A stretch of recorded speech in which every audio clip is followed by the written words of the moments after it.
asalaamaaleykum mbokki ñi seetaan ci ITV bisimilah ci xibaaru marax wi bu ne saa ñu tekki leen li nga xam ni moom moo ci gën a fës. dañu koy dooree ak li nga xamante ni mooy bëgg-bëggu ñi nga xam ne ñoom ñooy rek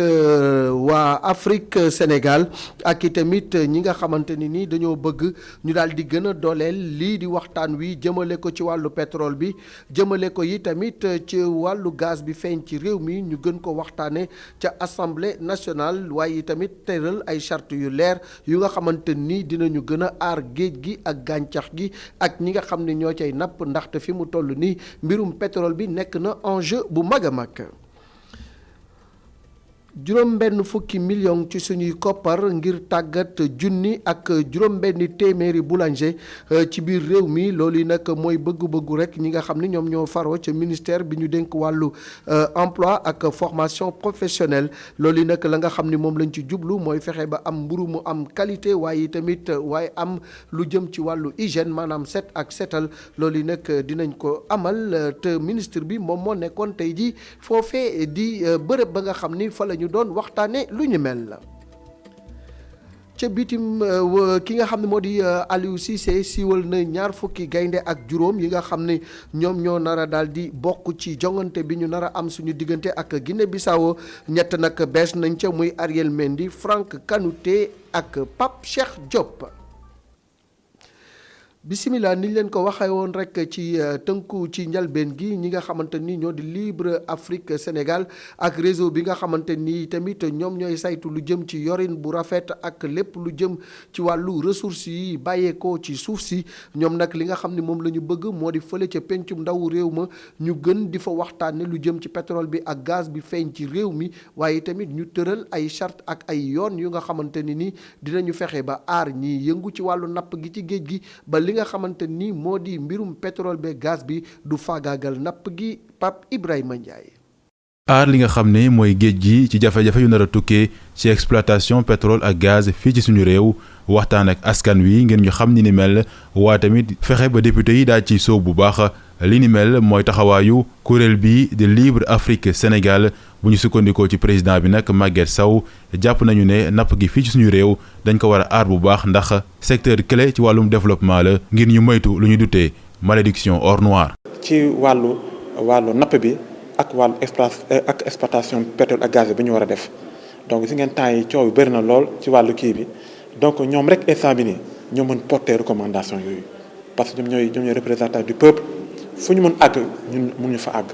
donc tey dañ ñëw pour présenter leen ko wasaare ko ak ñoom pour ñu xam la moo nekk ci biir pour que aussi ñoom ñu mën ko porter fu ñu nekk pour nga xam ne dina am solution ci wàllu dëkkaale entre ñuy napp ak ñuy exploiter pétrole ak gaz. ba ñuy amal benn ndaje 24 octobre 2020 ñi nga xam ne ñoo bokk ci Libre Afrique Sénégal ñoom sax defoon nañ ay recommandations ngir fexe daal ba député yi daal di aar lépp lu tukkee ci géej gi ci mbirum exploitation pétrole ak gaz bi. loolu nag député bi di Demba Babel Sow di ko rafetlu bu baax te di fësal ne assemblée nationale dina ci bay waaram. ñun suñu rôle mooy transparence bi expliquer leen parce que voté nañu code gazier voté nañu code pétrolier voté nañu xam nañu sociétés yi exploité pétrole lépp ni muy demee suñu rôle ñun député yi mooy dalalu xelu askan wi ñiy manifester c'est à juste titre bu fekkee ne am lu leen jaaxal am lu leen ump il faut ñu jël ko waxtaan ak suñu mbokk yi waxtaan ak Sénégalais yi man parce que manifestation ku jóg di wax rek dafa am lu muy wax maintenant est-ce que li wax am na wala amul ñun suñu rôle mooy wax askan wi lii la te am nañu ay éléments pour wax leen lii la ak lii la. Libre Afrique Sénégal ak ay député lëkkaloo ngir daal di aar napp gi ci li nga xam ne mooy wàllum exploitation pétrole ak gaz fii ci Sénégal ndax jàpp nañu ne buñ ko defulee lu jëm ci wàllum secteur bi mën na am ay jafe-jafe surtout rawatina ci wàllum alam bi. junni ak juróom benn téeméeri boulanger la ñu fas yéene tàggat ngir rek lépp lu nga xamante ni jëm na ci wàllu lakk mburook lu ni mel ñu def ko ci mu am qualité waaye tamit daal di dëppoo ak li nga xamante ni moo di set ak sell loolu yi nag jël nañu toll ci juróom-ñetti téeméeri million ci suñuy koppar dugal ko ci ki ko xamle mooy directeur général bu 3FPT tey jii nag la ñu doon amal lii di lancement bi ci teewaayu jëwriñ ji ñu dénk wàllu emploi ak formation professionnelle Abdourahmane Ly. tàggat defarkatu mburu yi ci set ak lu ñuy wax qualité ci boulangerie yi ngir jeexal fi tàkk lii di ñàkk set ku ñu nemmeeku ci yenn boulangerie yi ki ko initié di waa 3FPT gannaaw ab tegtal bu jógee ci jëwriñ gu ñu dénk wàllum xëy mi tàggatu bi ak apprentissage ñu mën koo wax jàngat gi muy ay defarkatu mburu yoo nga xamante ni nar nañu am yeneeni compétence ci wàllum hygiène ak qualité ngir wér-gu-yaramu consommateur yi. boroom xam-xam yi aussi wax nañ ko ne tey formation ci wàllu hygiène ak qualité xaw na manqué ci boulangerie bi loolu moo tax suñu ministère en charge de la formation professionnelle jaar ko ci 3FPT décidé accompagner boulangerie yi ci former leen tey ñu doon lancé nag série de formation yi nga xam ni junni ak juróom-benni téeméeri xale la ñuy former ci wàllu boulangerie ci wàllu hygiène ak sécurité parce que jàpp nañ ne loolu professionnels yi nga xam ne ñoo ŋànk wàllu boulangerie loolu la ñu bëgg mais jàpp nañu aussi que consommateurs yi aussi nekk na seen préoccupation xaalis bi ñu ngi koy xayma ci juróom-ñetti fukki millions de francs CFA yoo xam ne ci lañ koy dugal incha allah. muy secteur boo nga xamante ni daanaka mi ngi gën di évoluer di dem fanweeri junni nit ngi liggéey ci lu toll ci junni ak juróom-ñetti téeméeri boulangerie yoo nga xamante ni dañoo tas ci Sénégal gi yépp tey ji daanaka lu xaw a ëpp tuuti xaaj bi dinañu leen tàggat ci ñaari l'école kon muy misaal bu am solo bu am ci déggoo diggante secteur public bi ak secteur privé bi. bi ci njëkk mooy centre de formation en agroalimentaire bi nga xam ne ci suñu ministère la bokk mais beneen bi aussi centre de privé la bu tudd ISBP Institut sénégalais de la boulangerie et de la pâtisserie may rafetlu loolu li nga xam ni public comme privé daje nañ pour gunge état ci wàllu formation ndaw ñi parce que comme ni ma ko waxee souvent rek public comme privé yëpp dañu am li ñuy tuddee mission de service public. wante 3FPT narul yem foofu ak boulanger yi yeneen i formation mën nañu leen ko proposer ñoom di boulanger yi si bu ñu ko sàkkoo. bu at bi jeexee ci 2021 bi war nañ leen mën a accompagner continuer accompagner secteur bi ci yeneen domaine formation yoo xamante ni ñoom dinañ ko ñoom ñoo ko war a identifier ñu jàppale leen ci pour dooleel jeunes yooyu di jublu ci wàllum boulangerie bi wala ñi nga xamante ni aussi xalaat nañu pour dem ci ñu won leen ni que tey jii métier à part entière la et que état mi ngi fi pour jàppale leen à travers le ministère de l'emploi et également à travers le 3FPT muy di fonds de financement bi. ay avancées yu am solo ministère du commerce ngi koy xaar gannaaw tàggat gi ngir fexe ba consommateurs yi am mburu bu mucc ayib te sell ñoom ñi leen nga xamante ni mën nañu leen a méngale ak ay tax der yu taxaw ngir consommateurs yi lépp lu ñu lekk ngir mu nekk lu mucc ayib. ñu àddu jëmale ci wàllu politique ak gouvernement bu yees bi nga xam ne président de la république Macky Sall taxawal na ko ki nga xam ne moo di Abdou Ndéné Sall di directeur général bu TER bi moom xamle na ni kii di président de la république dafa tànn ñu nga xam ni mën nañu doxal gis-gisam ngir suqali réewum Sénégal rawatina yi tamit ci jamonoy mbas mi ak i tamit naka la ñuy mën a def ba yéwénal lii di plan Sénégal émergent mu gis ni donc coppite yooyu nga xam ni président de la république indi na ko mënul woon a ñàkk te lu baax la Abdou Ndéné Sall ñu déglu ko ak Babacar Fall. Quel que soit le programme il faut mu am ay ressources humaines adéquates yi nga xam ni président moo leen choisir pour ñu accompagner ko dans la mise en œuvre de ce programme. Je crois que ça a été bien ce qui est important muy am une masse critique importante parce que bu jëlee moom am 57% jël Idrissa Seck bu amoon à peu près 36% ñu boole leen ça fait à peu près 85% de la masse électorale. bi nekk fii ñoo xam ni ñooñu accompagner c'est extrêmement important parce que c'est les locomotives le président était locomotive de Benno Bokk Yaakaar Idrissa Seck était locomotive ci coalition bi nga xam ni moom la kii woon te bu leen fàtte ni Benno Bokk Yaakaar quand même Idrissa Seck était là en 2012 c'est quand même dafa demoon mais ñëwaat donc c'est extrêmement important parce que le président a toujours dit que on gagne ensemble on gère ensemble même ñuy génnoon mer ñoom ñëpp dañuy jëliwaat parce que l'objectif du président est de faire avancer ce pays. L'objectif du président mooy que une mise en œuvre opérationnelle et efficace de son programme pour que Sénégal dem fu sori Sénégal émergent Sénégal jëriñ ñëpp ñu def benn Sénégal boo xam ne ñëpp a ko bokk. moo tax vraiment on a besoin de tous les intellectuels liggéey ci gouvernement rek wala nekk ci gouvernement rek. taxul nga accompagner le président c'est la mobilisation on veut la mobilisation de la population pour ñëw ànd ak président pour que réew mi ñu jële ko fii mu nekk ci ay xat-xat ñu jëbbu ko ci réew mu nga xam ni Sénégal dafay doon un pays attractif un pays économiquement viable. Amadou Tidiane Wane moom mi ngi xalaat ni moom mi fi nekkoon ministre nee na daal gouvernement bi nga xamante ni moom la ñu taxawal dañ ko yaatal rek waaye daal di bedd ñenn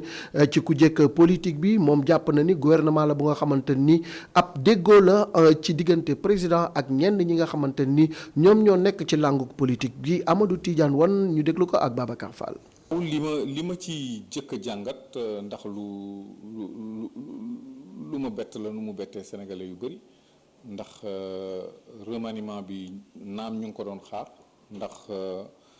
soo déggee remaniement rek c'est que am na lu doxul am na loo xam ne lii ki jiite kër gi seetlu na ko ci këram doyu ko mu war a soppar ñi doxalin te pour soppar ñi doxalin il faut que mu indi ay nit ñu bees wante dafa mel ni nit ñi mu bees ñi mu indi beesuñu trop ndax ki ci gën a fës mu di le président Idrissa Seck ñoom ñoo doon jàmmarloo Idrissa Seck bëgg ko wuutu nekk président ni moom su fekkente ne dem na ba kale nag ba woo kooku ne ko kaay jàpp ci ça veut dire que am na foo xam ne fii moom ci boppam yëg na ne lajj am na fa kon li ñu def d'abord mooy maandu seet taxaw seetlu ba xam fu ñu jëme ministre yu bees yi installé wu président Idrissa Seck installé wu donte ne man xawma lan le conseil économique et social mën a soppar ñi ci réew mi du institution boo xam ni am na fa ay moyens institutionnels et politiques yoo xam ni mën na indi influence ci ni réew mi di doxe ay avis lay émettre ay conseils lay joxe loolu mënoon na ko joxe sax en tant que simple citoyen su fekkente ne lii doxal réew mi moo ko soxal. ñetti fan ci weeru novembre mooy bés bi ñu jagleel ci àdduna wërngal këpp lu jëm ci mbaax wala boog ak laabiir waaye nag mbaax dafa commencé rafle ci dun bi ñu nekk ndax ñu ci bari dañoo jiital am te seen diggante yi tamit li ñuy tuddee sincérité maanaam ak dëggu lalu ko loolu mooy gis-gisu ñenn ci askan wi ginnaaw bi nga xamante ni Aminata Ba doxantu na laaj leen seen xalaat. xëy baax yomb na waaye dëkk ca jaf yi Olof Njaay moo ko wax baax googule sax jafe loolu gis jamono ji baax tellement dafa rare que on peut dire pratiquement baax amatul parce que rien n'est gratis dara gratuitul nit ñi pour ñu baax il faut que nga defal leen maanaam rémunération moo ëpp que def gratis. waa ji jàpp ni askan wi dañuy jaawale am alal ak nit ku baax. parce que léegi li ñu def baax mooy il faut nga am nit dina baax te du am dara nit dina baax te du am dara mais léegi li ñu jàppee baax mooy bala ngaa baax da ngaa am parce que da ngay bokk ci famille presque boo tee yebu nga gën ca mais bu yàlla defee ne amoo yow sa mbaax du feeñ boo amul sax léegi boo dee wax lu baax ñu ne ah waa ji day wax rek day dóor dafa bëgg lu mu am moo tax muy waxee nii dafa am lu mu bëgg moo wax. mais léegi nit ñi bu ñu demee ba classé baax ci am parce que baax ak am du benn nit dina di joxe suba ngoonte baaxul am koo xam ne amul dara mais dafa baax. yenn saa yi doxalinu doomu aadama yi mooy tax ba lépp daal di jaxasoo. wor moo fi bari parce que da ngay gis koo xam ne si da ngay def ci moom lu baax ëllëg mu fayee la lu bon wala nga jàppee ko sa bopp di def ci moom lu baax wala nga yéene ko lu baax. fekk na ma nga yor sa tànk sa loxo di gor pour nga daanu loolu lépp moo koy waral ba baax wàññeeku te baax alalu yàlla la mu dafa jafe nag. ñetti fan ci weeru novembre di bés bi ñu jagleel ci àdduna wërngal këpp mbaax mu nekk valeur boo xamante ni dafay gën a rataxal diggante gi moo xam ci ñu bokk ay xarit ba ñuy bokk bërëb bi ñuy liggéeyee. dañuy dem ba fële ca Kédougou ak Tambacounda ambassade bi nga xam ni moo fi teewal réewum Israël nag am na ay kits scolaires yu nga xamante ni jox na ko xale yi jàngu waaye tamit boole na ca yeneen i li ñu tuddee ay gel automatique yu nga xamante ni daf ko jébbal maire yi ngir ñu joxe ko ci l'école yi balaa école bi di tijji loolu yi nag ñi nga xam ne ñoo di maire yi Kédougou ak Tambacounda rafetlu nañ ko Mouhamadou Rassoul Kane ak Moussa Fall ñoo ñu fa teewaloon. ay fan yu néew des ci ubbite l'école bi li lee tax ambassade bu Israël nekk ci Sénégal jox waa diwaan Tambacounda ak Kédougou ay jumtukaay yu ndongo yi mën a jàngee. Élèves enseignement seront soumis au port de masque distinction. ndongo yi ak seeni waajur ak tamit njàngalekat yi dañoo war a sol masque ci jamono mbas mi rawatina ñuy raxas loxo yi ak di jëfandikoo gel. ndimbal mi dina jàppale waajuru ndongo yi ndaxte jënd jumtukaay l'école dina xaw a métti ci ñoom ci loolu nag Israël di dimbali Sénégal. Israël reste aux côtés de la population sénégalaise. maire bu Kédougou am ci mbégte ndax mu ne ndongo yi naroon nañu bàyyi njàng mi ndax néew doole. bu ñu jàppale ci matériel éducation bi loolu nañ ko rafet lu baax a baax comme ni ngeen ko xamee Nelson Mandela da doon ne éducation moo nekk arme bu gën a rëy yaakaar naa ne tey jumtukaay yi bu eggee ci loxo xale yi vraiment population bi dañ kontaan parents d'élèves yi dañ kontaan parce que ñun comme ni ngeen ko xamee aussi ci région minière lañ nekk parfois ngir fourniture scolaire dina tax sax xale du dem école am na gox yoo xamante ne ci biir commune bi ngir fourniture scolaire moo tax xale yi bay jàng mais tey yaakaar naa ne bu ñu jotee matériel bi dina leen dimbale bu baax a baax. maire bu Tambacounda xamle ne njàppale Israël bi dimbale ci mairie bi bëgg lool maire bi na jekk dinañ dalal ambassadeur bi ca Tambacounda. keroog bi ñu woowee à l'ambassade vraiment sama xol dafa sedd guy parce que wax naa ko keroog am na ambassade yu bari bindu naa leen lettre par rapport au Covid mais jotuma réponse yow binduma la yaa ma woowal sa bopp vraiment pour mën ñoo jàppale ci Covid bi kon boog bu ñu fi ñëwee tey vraiment nga ñuy jox ay sac ak ay produits pour suñu élèves yi vraiment dañ ci sant yàlla bu baax a baax. ndimbal li am na ay fourniture scolaire ak ay njumtukaay ngir fagaru ci corona bi xew-xew bi mu ngi amoon Fann Résidence. corona boobu sax moom moo tax ba ñu daal di randal lii di forum mondial de l'eau di ndaje mu mag mu ñu waroon a amal jëmle ko ci wàllu ndox mi ci atum 2021 fii ci Sénégal réewum Sénégal nag ak conseil mondial de l'eau ginnaaw bi nga xamante ni waxtaan nañu jàpp nañ ne daal dàq juróom-ñeenteelu forum mondial boobu ñu jagleel wàllu ndox mi ba ñaar fukki fan ak benn ba ci ñaar fukki fan ak juróom benn ci wàllu mars 2022 li nga xam ne nag moom moo tax ñu dàq ko moo di ni daal waajtaay yi nga xam ne moom lañ doon amal mujj ñu ko amal ci anam yu baax ndax lii di coronavirus bi ak ni muy lawee ci àdduna si kon nag ñu jàpp ni forum boobu randal nañu ko ba jëmmi jamono. ci wàllu coronavirus ak tolluwaayam ci réewum Sénégal tey jii nag ci ñeent fukki test yu nga xamante ni wala bokk ñeenti téeméeri test yu nga xamante ni amal nañu ko ñetti cas rek ñoom ñoo ci ñëw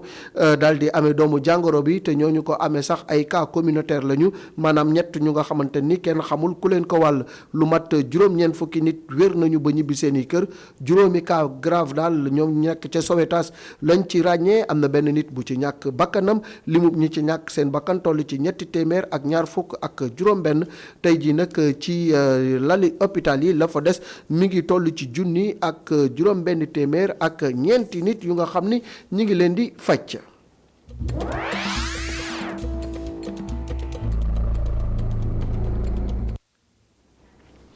dañuy daal di dem fële ca Côte d'Ivoire ak wote yi nga xam ne moo fa aw ginnaaw bi nga xamante ni nag wax nañu ni kii di Alassane Dramane Ouattara moom moo jël raw gàddu gi ginnaaw bi mu amee téeméer boo jël juróom-ñeent fukk ya ak ñeent moom moo ko am mu am nag ay fitna yu nga xamante ni yeewoo woon na ca ba tax na am na ñu bari ci kujje gi ñu nga xam ni daal ci PDC yi la ñu bokk ñu teg loxo loolu nag ñu xamal leen ni conseil bi daal ñi ngi ko tegoon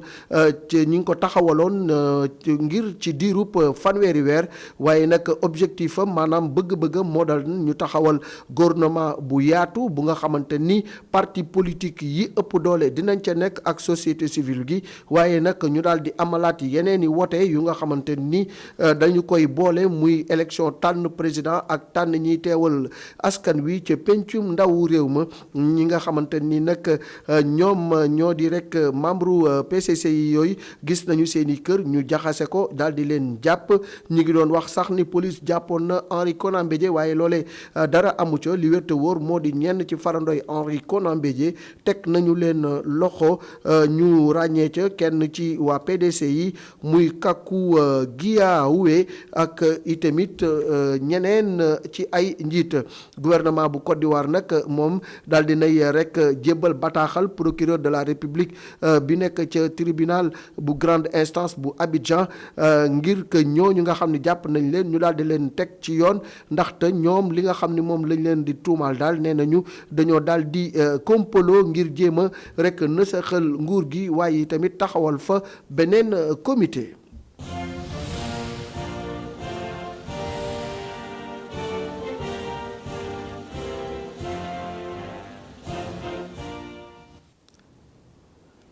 ni ngeen ko gisee noonu dañuy daal di àddu jëmale ci wote ya am ca États-Unis Amérique tey jii nag ñi nga xam ne ñoo di waa Amérique dem nañu daal di wote ji ngir tànn ki nga xam ni moom moo leen di jiite loolu nag ginnaaw campagne bu nga xamante ni nii tàngoon na jër bëri ay fitna diggante ñi nga xam ni ñoom ñoo ànd ak Donald Trump ak ñeneen ñi nga xam ni ñoom ñoo ànd ak démocratique bi nga xam ni moo di Joe Biden. États-Unis nag dinañu tànn président waaye tamit dinañu yeesalaat genn wàll ci congrès gi ginnaaw bi nga xamante ni nag réew mi jàpp nañu ni coronavirus bi daal dugg na fa ak doole lu mat 230 000 morts ràññee nañ ko fa ak ay junni doomi aadama yu nga xamante ni ñàkk nañu seen liggéey ci biir mbas mi waaye réew mi tamit ci jamono yi ñu génn amoon na fitna ju nga xamante ni ràññee woon nañ ko fa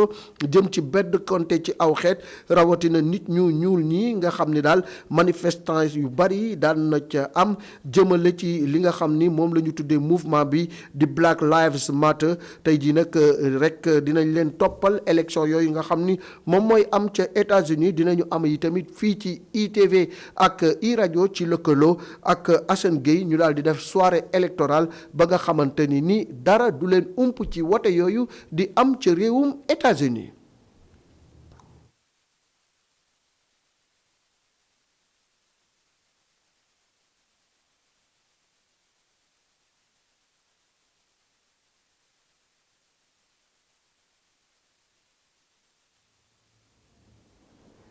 ginnaaw xibaaru bitim réew ñu daal di àddu jëmale ci wàllu lii di équipe nationale de football ci tàggat yaram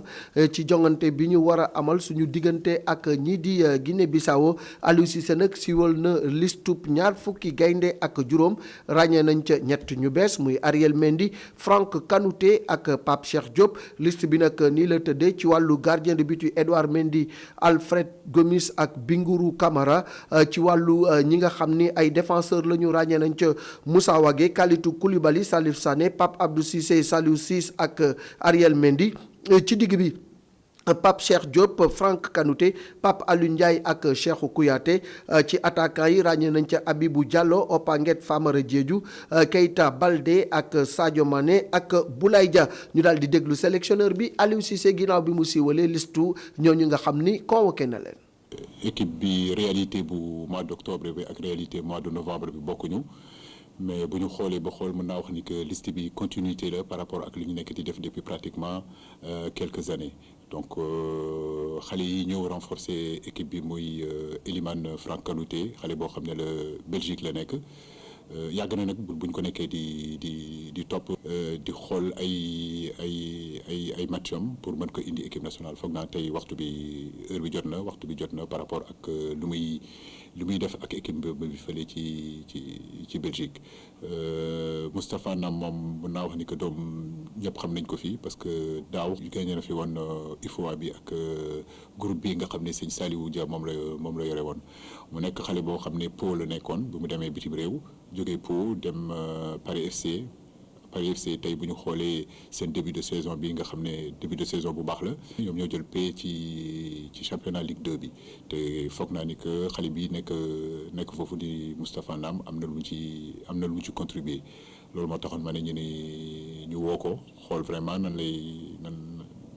lay comporté woo ci équipe nationale bu Sénégal bi comme noo ko waxee sànq Ariel Mendy moom retour la waaw yàgg nañ ko gis ci équipe bi parce que convaincu naa ko fi woon donc Lens la ne woon di jouer léegi mi ngi fële ci Suisse Sion muy def ay jaloore tamit yu baax di def ay match yu baax donc ma ne woon xaar ñu woo ko xool tamit moom tamit ci ban condition la nekk par rapport ak tamit évolution am depuis quelques années par rapport ak équipe nationale bi. loolu Aliou Cissé wax moom mooy tëj jotaayu xibaar yi ñuy jaajëfal ñëpp ñi nga xam ni ñoom ñoo jàpp ci liggéey bi ba mu yéwén muy ñaari Cissé yi ak i tamit ki nga xam ni mooy Soxna Ramatulaay jàngeen jëf ba suba incha allah ci waxtu wi ci yeneen xibaaru marax ci ITV.